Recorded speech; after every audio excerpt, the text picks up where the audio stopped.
I want the majority of your budget and your resources going to that every day, knock on the door, knock on the heart of the customer, and win them over, win them over, win them over, win them over. Because the way bigger thing that's always at play than just one big audience is that humans do things in their own order and their own timing. And there's a natural timing to your product cycle. So you're way, way, way better to spend the money if it's an either or. Like not even close to a comparable answer. Yes. To have frequency over reach.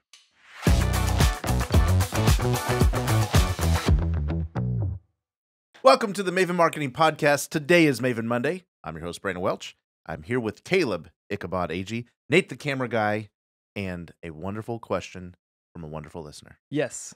Today, we're getting right into it.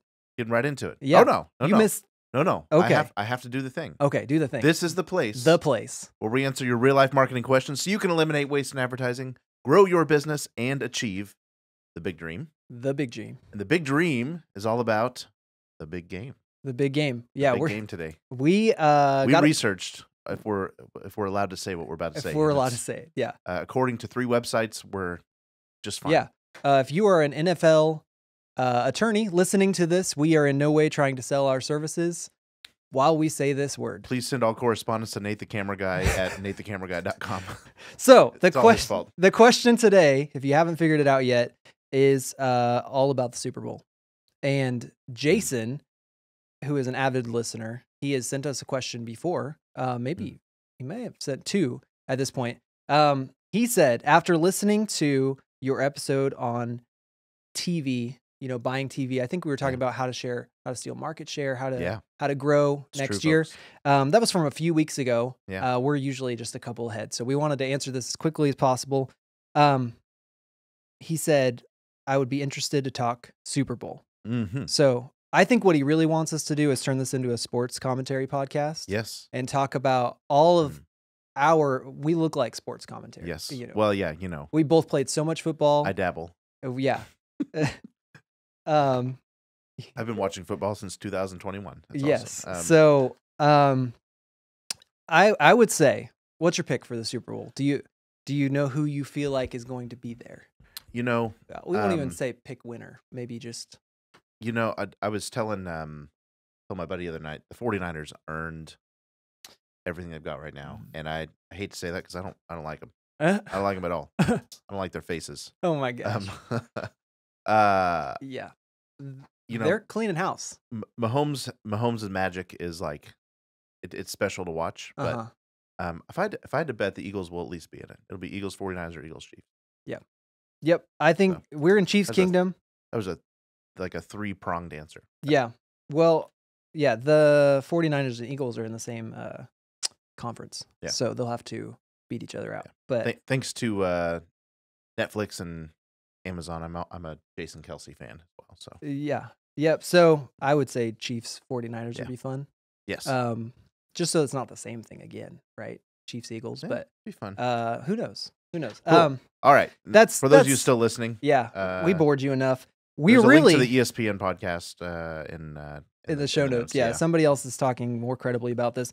We really want to talk about Super Bowl ads because we're marketers. Scoring and the commercial breaks. Yes. Yep. The reason probably another half of the audience actually watches the Super Bowl, right? Everybody has that person at the Super Bowl party, right? Yes. So you got your wings. What's your favorite Super Bowl food? Gotta be wings. Is it wings? Gotta be wings. Oh, yeah. That just came out of my mouth. 7-layer dip and wings came to mind. But okay.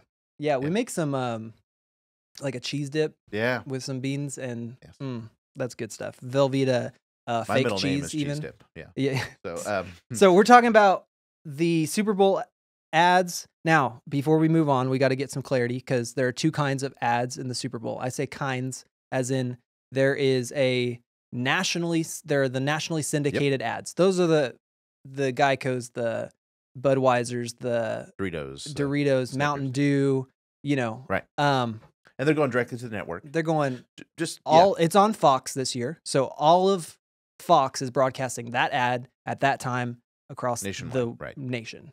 Yeah, it's probably important to note that yes. you're not buying that ad from your local station, or even your probably even not a regional. And and that's agency, the thing. A 30-second ad is predicted to be about in the 7 million. $7 million bucks. So to reach, essentially, it's it's in the neighborhood of 120, 130 million people because you're reaching half of America, or a little better, like 60%. A little better. Yep. Then we have local ad slots. You can usually, unfortunately, tell the difference. Yeah. You know what I'm saying? Yeah. And you're like, oh, okay, we're in the local ads right now. Yeah. But there are a few ad slots that run with your local DMA, your local Fox station runs those ads specifically. And they get the inventory. They get the inventory. Yeah. They sell them. Those aren't $7 million. No. They're going to be in the 30 to 50,000 depending on what market you're in, or upwards. That's like a medium market. Yes. And then I would say, so medium markets, think Tulsa, think we're here in Arkansas. We're here in Springfield, probably Missouri. 1 to 2 million people in population. Yeah. That's a medium-sized market. Yep. I think ours here in our town, 40, I believe is the number I heard. 30 to 50 depending on when you buy it. What else you commit to. But if you go in New York, Atlanta, Dallas, those big markets, we're talking hundreds of thousands. Yep. For local. For the local spots. For the local spot. Yep. Yep. Multiple six figures. And in a top 10 market for sure. According to the NFL and Nielsen, the rating for the Super Bowl is 60, or last year it was. Yeah. So 60% of basically all people watching TV are tuned into the Super Bowl. Yes. Which is wild. Yes. So, not unreasonable to say, half of your backyard will see it, right? Yeah. By law of averages. Or we'll be in the room that it's being shown. Would maybe be a more accurate way. You have to physically take into account how many people actively watch the Super Bowl, right? Did they? Oh yeah. That's its own. We're gonna get there. But so since we're typically talking to business owners, entrepreneurs, small businesses in America, we are going to stick with that local ad spot. And we're gonna address that from that perspective, and that's actually where Jason comes from as well. I think the principle applies either way. It does. So the question is, should I buy a Super Bowl ad? Have you ever wondered that? Have you ever looked at competitors, people in your market going, spending that big money, and you're going, should I do that too? I have actually a very fast answer. Probably not. Probably not for most advertisers, and not because it's not even about the money really. It's about the strategy behind it. So the long answer, or the second part of that answer, is absolutely if these three things are true. If you have a healthy core audience and a consistent budget that will not be affected by this decision to spend 50 grand or 100 grand in the Super Bowl. Sure. And that is several advertisers that we work with could do that, right? Yep. And it wouldn't necessarily affect. It'd be a noticeable expense, no doubt, but it wouldn't necessarily affect what we're doing on a daily basis.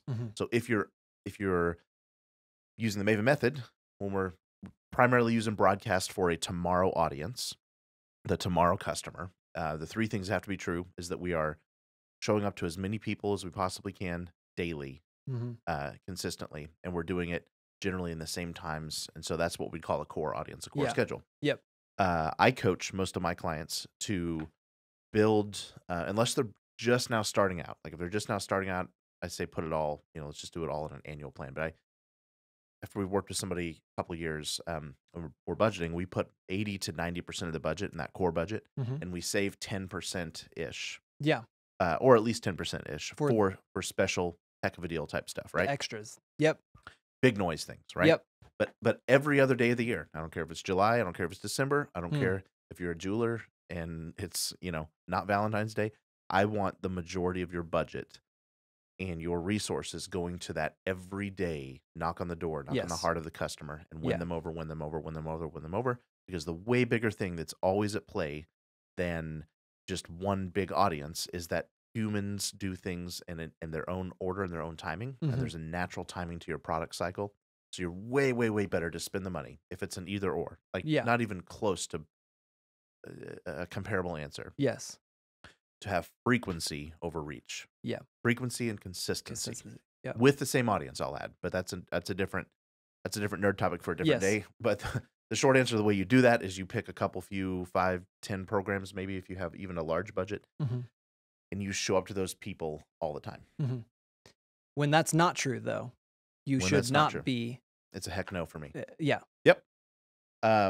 So that is the first thing. So if these three things are true, you have a healthy core audience, that budget we just talked about, and by doing the Superbowl ad, you're not affecting that or stealing from your overall consistent budget. Yep. The second thing, if you are a company with strong values and something to say, please, I've seen this a bunch of times. Please do not be the car dealer that just says, "Oh, we can swing the hammer of a $50,000 ad." Yeah. And just runs your regular commercial and says, "Oh, welcome to Hooter Scooter Toyota, right? Yeah. And we got great deals down here. We have great customer service." Yeah. Don't do that. Please don't do that. Like the magic and the premium that you pay for a Super Bowl audience, and frankly, the responsibility you have when you have that many people all paying attention to you, because they are the difference in Super Bowl ads is they are expecting something remarkable. Yeah. I'll argue that it's a detriment, because you are proving what an unremarkable company and brand you are if you just get on and flap your jaws about like it's every other day of the week. It's like, no. And this is show business. You best have something worth saying. Yeah. I would say that's also true. Obviously, it's true in your longer term thing, but yes, you need to be willing to invest. Yes. When you get free production, yes, you get what you pay for. You know what I'm saying? And so you need to be, when you have a consistent budget and schedule in your traditional media, especially when you're going to spend $50,000, $100,000, $200,000 on an ad, that ad should cost you a significant portion of that as well to produce the actual creative. Yeah. Which, Mr. Cart in front of the horse. Oh, my bad. Is the exact next point. Let me check my notes here. So segue. So yeah, that the third point is, or the third, like if this is true, if you are willing and have the courage to put extra resources towards the production of this ad, then and these other two things are true, then I say, yeah, go ahead. Real quick, back to point 2 for just a second. Yeah.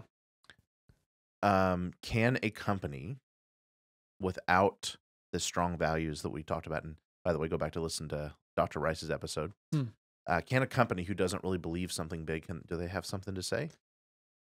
That can equate, they can leverage an audience like this into some sort of compelling reason to do business? I actually think that they could at some level. You could. Depends on the product. You can change the product. Like, you have a strong product. You have a strong product. Otherwise, you're just or a strong offer. Yes. Yes, you can convince somebody to do it. That's the exception to the rule. But have generally, to give something else up. Yes. Generally, no.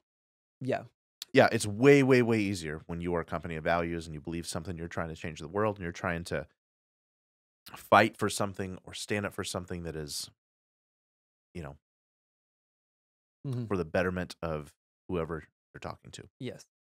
So, we only work with clients that have that conviction. So that's really a lot easier for us to do that. But going on to point 3, even if you're an everyday, like, I'm talking to my Steve Rices, I'm talking to my Lori Rooks, I'm talking to my people that have businesses of purpose and passion, you still need to go out of your way and get the ad writers, pay the ad writers enough to make you something spectacular, and then pay the camera guys enough to make it come off in a way that is just spectacular. Yes. It needs to be a media event for you to do that. Yeah.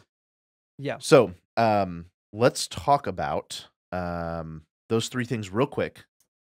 Answer is probably not for most organizations, because most organizations, these next 3 things aren't true. But if these 3 things are true, if you can pull it off without it affecting your daily consistency with your audience otherwise, check number 1. If you're a company with strong values and something to say, yes. And if you are willing to put in the resources for incredible creative, yes. All 3 of those things are true. Let's do it. Yeah. Let's make a Super Bowl ad, because you're going to get famous. Yeah. And as long as you've hired the right people to make your ad, it's going to pay some dividends for you. Yeah. Yeah. I've actually tested in the past. I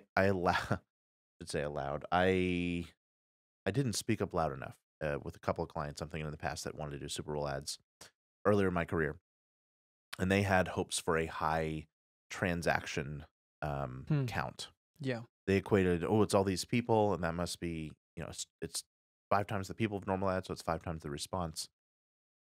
And man, the product would have to be really timely. It would have to be a product that people actually already want to buy, and you're just making it like obvious that this is the right time to buy it and the right time to do something because of your offer. Yeah. I think GoDaddy probably does a fine job at that with their ads, and what investment app had the QR code bouncing? You know what I'm talking about? Yep. Perfect. It wasn't Robinhood. It was Bitcoin or Robinhood or something like that. Yeah, something like that. It was some sort of crypto thing. That's disruptive. It will cause somebody to go, they can make an action right there. They don't have to leave. Yes. But if you're selling a service, I'm eating, I'm switching from barbecue to Parmesan, garlic Parmesan wings right now. Yeah. I'm not thinking about my roof. You're a Parmesan wing guy? Oh, if I said I switched. It's okay. both. Okay. It's both and. I go with the sampler platter. Okay. Maybe you don't make them good enough. All right. If you don't like them. Okay. All right. Excuse me.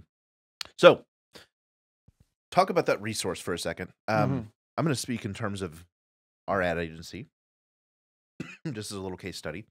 You hear about Doritos and Pepsi and Budweiser. I mean, the production there is well into the millions for the ad itself. Yeah, and then the media on top of that, is expensive. Yeah. At a local level, I'm not saying that there isn't somebody very talented in your station group that may be selling you the ad.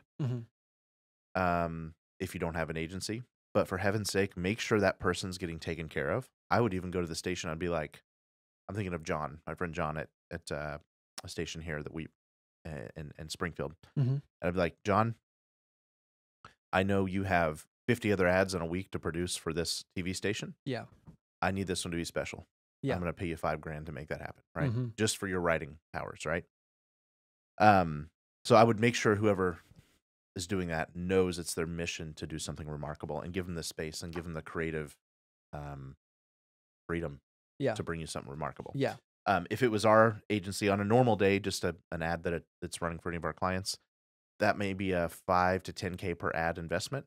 Some of them, when we batch them, they get down to like $3,000-$4,000 a piece. But if we were doing, and we've done, momentous like video projects in the past, it might be upwards of $50,000 if you're paying an agency to do it really, really well. Yeah. Maybe even more than that. I think bigger markets, you could expect quite a bit more. Yeah, and it depends on the concept. It depends on what the script is like, the end, the end result. Yeah, but and you're thinking, okay, wow, this $50,000 media ad just got another $50,000 bill tied to it, which was the commercial I had to produce. Like, it's not that that's bad money spent if you're the right company and you're in the right place and you've got the right mindset and the right other things in place. But that $100,000 for a lot of people, I think, that are listening, that's a pretty significant part of a marketing budget. Yep. And in a medium-sized market, that $100,000 would be way better spent every day at a little bit at a time. You know. So, cool. Let's talk about, if you're gonna do it, let's talk about some messaging tactics. Yes. We did an episode like way back 4 or 5 years ago, and we dissected the top 5 Super Bowl ads and what made them remarkable. We should do that again. I'm going to say we'll do it. We'll do an episode right after we will do it. The Super Bowl, which is February 11th. Cool. February 11th. Love it. Fun fact, usually falls on my birthday. If you want to send me present. Parmesan wing gift card. Yeah. Weirdo. In early February. It's not this year. Okay. No, just kidding. Yeah, it's next year. Yeah. What are you going to be like? 19 and a half, 19, probably. Yeah. Okay. Yeah. Okay. So obviously we got to rise above the noise if we're making an ad like this. And that's the literal noise in the room, because depending on where your spot falls, you're competing with bathroom breaks. You're competing with how do I say this so endearingly? Conversing wives and friends. You're competing with Doritos and chip dip and let me go get another beverage. Yeah. And so drinks cracking open. Yeah. Open big. Yeah. There's 2 ways to rise above the noise. You either literally rise above it or you rise below it. Yep. You give contrast to whatever you think is going to be around you. And you probably won't know what the ad before you or after you is, but do something that on the whole is just disruptive, like white noise or white space, or change the pace. Because most people get a little too excited in their ads for what the actual excitement level calls for. They're trying to get really excited about, if it's a local thing. about you buying their, you know, car this Saturday, you know, or their plumbing service. And it's like most ad people, because they lack the time, ability, discipline, whatever you want to call it, to write well and to say big things in short sentences, they will try to overhype something by yelling at you, doing it fast paced. The advertiser almost always wants that poor ad guy or gal to cram more information in it. Please don't do that to them, by the way. No. And people think that it's their job to inform people, educate the public. By the way, that's a myth in the Maven Marketer. You should read all about it. The Educate the Public. Pick it up on Amazon. Chapter 6, I think. Anyway, that's not your job. Your job in this moment especially is to bring smiles, fists, or tears. Nate, the camera guy, what do we believe? It doesn't bring smile, fists, or tears. It falls on deaf ears. We say that every day around here. That is a core belief of Frank and Maven. If your ads don't bring smiles, fists, or tears, they fall on deaf ears. Yep. And that's true every day.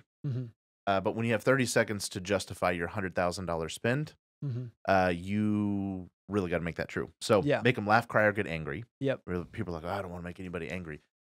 Angry isn't like totally piss them off. No. Angry is tension. Angry is... Your company is there to solve a problem in the world. Yes. They should be angry at the problem. At the problem, or... at the way things have always been. You're changing something. And if what's not available to them. Yes. Yeah. The way some other competitors doing it more worser than you are, right? More worser. So just a general principle, rising above the noise, your ad angle, your copy angle, your messaging angle has to be something that's one of those three things. Humor, everybody knows humor is a good thing. Sadness, be careful, because you don't want to, well, I shouldn't say be careful. What I'm saying is, if you're going to make somebody cry, really make them cry for the right reason. Don't just try to make them cry. Don't just go shallow on that, right? Yeah. I'm talking Budweiser puppies, Clydesdales that are, long lost friends, and that emotional thing. Sarah McLachlan, cue the animal abuse commercial that ran like for 10 years, right? I will remember you. That was without auto-tune. Yeah, no, that was without auto-tune. We'll auto-tune it. His debut album is coming out next year. Yeah, no, I'll just squeak it out. Yeah. It's early in the morning. Yeah, it's called Parmesan cheese. All right. The Parmesan cheese. Okay. So, let's talk about a few things you can use. We have a guide. We've referred to it in the Monday morning, the Maven Monday email. You should subscribe to the Monday morning memo, though. That's I've probably learned more from that one email than I have anything else. MondayMorningMemo.com. Yeah, we're not affiliated with them. We just like the heck out of them. So the Maven Monday email, we often have linked to this 14 ways to make your ads more interesting. I'm not going to go into all of those, but a couple key ones that I think are just universally applicable to anybody. White space, talked about that. So take noise out. Take color out. Take crowded product heavy things out. Use stark white backgrounds or stark black backgrounds, or something that leaves a lot of space and contrast around either the visual or the audio part of your message. Use fewer words, but pick the right words. Another one would be use a character. You either need to become a character, and we've talked a lot about that. The episodes where we talked about how to steal more market share, talk a lot about that. But being a noticeable person with noticeable attributes, not just a person that's a spokesperson reading some lines of copy. No. We talked about disorient the audience. So part of this, like laugh, cry, get angry, or smiles, fist, tears, what we call it. If you can make the audience go, what in the world did I just see? In this moment, tension in and of itself is a form of angst and is a form of emotional memory. Now, hopefully your product resolves it, or maybe even a website resolves it, or maybe later in the campaign would be totally fine to resolve it. Yeah. But next morning, did you see that ad for what was that? What in the heck was that? Yeah. That's way better than, oh, I know what that was, and it was totally stupid. If I saw it and it didn't land, Downey did a commercial last year, the year before, and this is going to lead me to my next point, but there was just this guy doing goofy stuff, and he had the product in his hand, but it never landed and made a point. Mm-hmm. I think the point, or I think what he said was, you got to sniff it to believe it, but nothing he was doing up until that point, it was disoriented for the sake of being disorienting. Yeah. You don't want to do that. What you want to do is maybe leave them curious about something they're going to find out about later, or leave a little bit of a cliffhanger. But it still needs to hint that your product or the emotional experience they're having is similar in some way. Yep. Would you add anything to that? I would say along with that is tell a good story. So a good story has a little bit of an arc. You have 30 seconds or whatever to do that. But if you have a character, the character needs to go on a journey, take me on a journey, in some way, shape, or form, right? And the danger with especially local ads a lot of time is like they're like a Hallmark movie. It's like I saw the first 5 seconds and I know what the end is going to be like. You know what I'm saying? Yes. Sorry if you love Hallmark movies. I think there's some good ones out there. They just give you. Yes. You're just kind of like, oh, that's nice. It's a good Saturday nap movie. Didn't take me right? on a journey. Didn't make my heart go pitter patter. No, right? you know how that story is going to end. That's what we're talking about when we want to have a plot Adventure. twist. We want to have adventure. We want to go somewhere. We want to be something. Yeah. And that sounds daunting to do in 30 seconds, but I promise you it's possible. Here's what's worth saying. This is all rooted in neuroscience. Our brains are programmed to ignore and forget the mundane and save energy for the moments of things that, as Donald Miller would put it, make us thrive or survive. So thrive is all of the emotions that are part of the human experience. Think about Maslow, love and belonging. Think about acceptance. Think about status. Think about things that allow us to be more secure in who we are and what we're doing on a daily basis. Yep. Survival is triggering the alligator brain and saying something's coming for you. Yeah. And basic needs. Yes. Being met. Needs, pains, hopes, fears is how we talk about that. And so just from a basic level, like what is my ad doing that? But also, is it helping them thrive or survive? But the clues along the way that the brain uses to stop and go, is this something I should keep watching? And by the way, audio is the fastest way to do it. Is this an unpredictable pattern? Yeah. Have I seen this before? Can I quickly see to the end of it, or you got me? You hooked me because I've got to see to the end of this to know if it's thrive or survive, right? Yeah. All the better if when they find out that time has been worthy and it did land them to a conclusion of, oh, that was a good point. Yes. Oh, yep. Good job. Yep. Good job, Snickers, right? Yeah. So that was kind of my next point. That story is so important, but relate the story. Don't be like the Downey guy. Relate the actual story to a conclusion your product makes. That sounds obvious, but so many people don't do that, right? Well, and I think we get lost in our own world. So the danger is your intent, your intentions here. Even in buying a Super Bowl ad, make sure your intentions are clear. What are your goals? I'm going back to the top of this conversation, the strategy of it. What are your goals? It does feel good to see your ad in the Super Bowl. Let's be honest about that. Business owners, you're like, I have an ad in the Super Bowl this year, right? That feels good, but that can't be the only reason you're doing the ad. And I promise, if you make the worst ad ever, every friend you've ever had and your mom's friends are going to be sitting there waiting for it to be your ad, and they're going to text you and they're like, I know that guy. I know that. Yeah, that whole thing, and that feels good. That's fun, but that's not more the point. For your $50,000, right? And when the same is true in the message, right? We need to connect with a human and offer them a better life. And if we haven't done that inside of our ad, and if that wasn't our intent in the first place of doing this, our product, our service changes their life.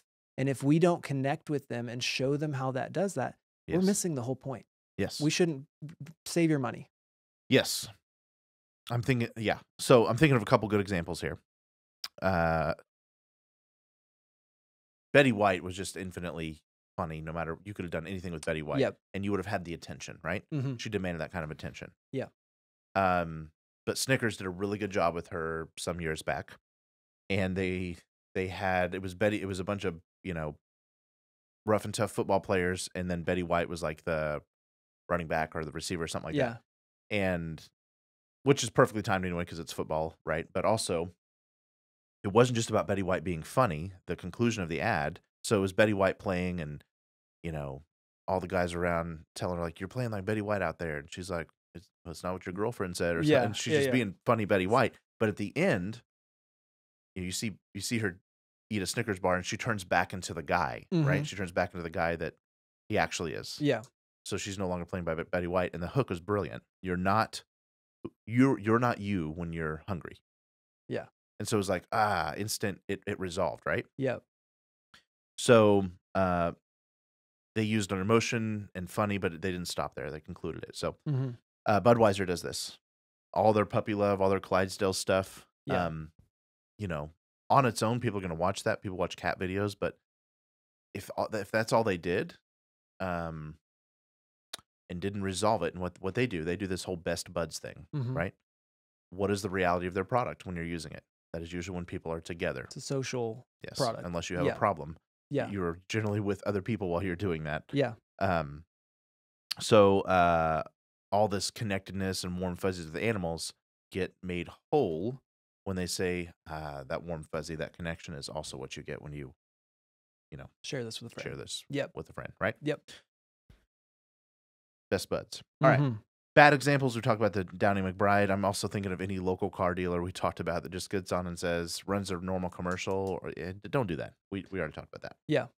Last piece of creative advice. For the love of humanity, ignore focus groups. I said it. And your friends' opinions and all. Honestly, probably most of your company collaborate on every other thing. But when it comes down to what do you think of this ad, whether it's a professional setting or whether it's a whatever, everybody is going to offer you something because you've triggered the part of their brain that is about them, and they're going to start looking for things that they wouldn't have looked in their subconscious. This is why focus groups fail. You're asking somebody to be analytical about an experience that the entire rest of the world is not going, like commercials by in and of themselves. Nobody's sitting there at home doing what you're asking this focus group to do, which is analyze this ad. Right? Nobody's ever looking at it with They're that trying lens. to balance some dip on a chip and, feed it into their mouth while your ad's happening in the background. Yes. And they're halfway listening to you. Yes. That is a completely different mindset than when you say, hey, look at this. Put it right in front of their face, and they instantly put on this analytical, I'm going to, Advertisers in the world tends to think that people know what makes them do the things they do, and they just don't. No. The neuroscience of it is that we have 10,000 times more brain capability to imagine and process and experience a world that is not sensory, that is not visual, sight, sound, touch. It's all emotion and in this cloudy thing called the right brain. Yeah. And that, we talked a minute ago about earning attention. That is the fastest way to attention. And the analytical brain is the slowest or is the most critical, rough, turbulent way to earning attention because the brain is always trying to turn it off. But music, rhythm, polka dot colored, pink polka dot cows, things that are just not a pattern that the right brain has seen before. And you can do this in an infinite number of ways. What I'm saying is all your friends are going to look at the weird stuff that actually would be capable of earning attention, and they're going to try to find some analytical thing wrong with it. Because, and the truth is they're right. Analytically, it is poor. But then you're going to get scared, and then you're going to try to turn the ad down. You're going to try to knock off some of the... Sand off the edges a little bit, and the sharpness is what got you in their brain. That's exactly right. It needs to be jagged. It needs to hit. Stick hard. Slap. That's what the kids are saying these days, right, Nate, the camera guy? That slap. That ad slaps. So, quick story on that. We're ad guys, so we are in this industry. And if I asked most ad people, like, come up with your top 10 list of ads of all time, top 10 ads of all time, or if you just Google top 10 ads of all time, you're going to find this ad I'm about to mention at the top of every list, if not number one. It's widely regarded as, in my world, and then by people I trust, as the best ad of all time. I wasn't even alive with it when this ad was produced. And when I started learning about advertising 25 years after this ad was produced, it's the gold standard. It's the Apple 1984 ad. And just to lay out it's a very weird ad. I would say it uses the concept of white space and tension and what's going on here. Yep. And it's this like drone looking army like sitting there watching some big ruler leader, and it's implying, like hindsight you can say it's implying people are sheep and they're slave to a mindset and a mentality, right? And Apple, the character that sort of represents Apple, or the spirit of Apple, is a bright, athletic, ambitious woman who is running from this army, and she basically throws a big sledgehammer in this big talking head that is, it's a weird ad. Yeah. Like you're looking at Shatters this it. What is going on? Yeah. Right? Nobody knows what's going on. Nobody's going, and the focus group is losing their mind, going, "This is the dumbest thing we've ever seen." Yeah. Literally, if you look up this doesn't have computers in it. Yeah, how are you going to sell computers? How are you going to sell computers this way? Yeah. I don't know anything about this product now. And Apple's going, "You're dang right, you don't." Good. Good. Because the only thing the ad says, it talks about the date that the Macintosh will be released, and you will see why 1984 will not be like 1984 again. And you're like, what does that even mean? And so people are just carrying around this experience of angst, and what in the world is what are they? It's a pretty big claim. You're going to change the whole year. You're going to change the whole decade. Yeah. And sure enough, Apple did. Case in point, right? Yeah. They can do that because they're Apple, but at the time they weren't the Apple we know today. No. And nobody really understood what that meant. There are 8 apples in this room, I think. I'm counting right now, probably. Yeah. And it's a very small room. Exactly. So yeah. The point is, if they had listened to the focus group, they never would have run the ad, and Apple may not have launched the way that it launched. So don't ask. But by all means, analyze your direct response ads and analyze your digital environment where people are actually actively using their intellect, their left brain, their calculating, logical deductive reasoning brain to make purchase decisions on price and features all the time. We use data every day for that. Don't hear that we don't use data. Yeah. But when I'm trying to create a subconscious experience, which is the goal of Tomorrow Marketing, the goal of reaching hundreds of thousands of people who don't care or are not thinking about your product right now. Yeah. Don't try to ask an analytical question about that ad. Yeah. Do the weird stuff. Yep. Do the pattern stuff. Music. We're going to talk about jingles. I'm so excited for that episode. I'm actually preparing a lot of stuff for that episode. A live show. You know what? I think so. We'll have the actually I am the live jingle experience. We are going to have a live jingle experience, and you know what I'm going to throw out? If you're listening and you want a free jingle idea, you want us to produce a jingle. Sorry, not produce. Production we'll have to talk about. That's expensive. Got to get musicians and all that stuff involved. Right. But if you want us to write you a hook for your company. Little words and a melody. I literally just charged somebody $5,000 just for the ad or for the jingle for this, and like just for the creative part of that, and then the production's another $5-ish on top of that, depending on instrumentalists and studio time and all of that. It does take a lot. What I'm offering you is of real value. Send us a company. We'll pick the one. We'll pick the one that's the most convincing. If there's a bunch of them, like we're going to pick one company to do a jingle on. Yeah. Frank and Maven live, right? Jingle time live. Send that. Say I would like a jingle, and here's why I think you should pick my company, and tell us anything you think you need us to know about writing a jingle for you. We'll make it happen. Maven Monday at frankandmaven.com. Yes. Cool. But I digress because I was talking about ignoring focus groups. Use music. Use the weird stuff. And if somebody's telling you, that doesn't make me feel like I know what this product is, you're probably onto something in this world. Yeah, this is a long-term media. Yep. So you need a long-term place in somebody's mind. Yes. And if you just talk about, something, Best Buy is going to do an ad that's like, Apple computers are $199 off this weekend only. Yes. I forgot that ad. Well, the thing is, they're selling computers, and most of you guys that are listening are not selling computers. You're not selling things that people need every day. You're selling, roofing, attorney services, medical services, things that I'll one day need.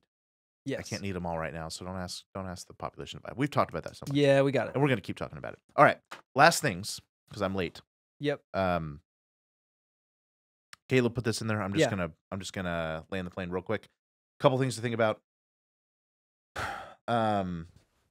the more the commoditized your product is, the more creativity you can just use in general. Because it's about getting them to think about something they're going to do anyway. Yep. It's customer awareness, right? Customer awareness, they totally know name about awareness. Yeah. Yeah. So your food, your Mountain Dews, your beers, your insurance things, people already are buying. You can get away with a little bit more wide open creative. Yep. But if you're a service people, it isn't commoditized, and you do have like there's nothing new about a corn chip, right? Yeah.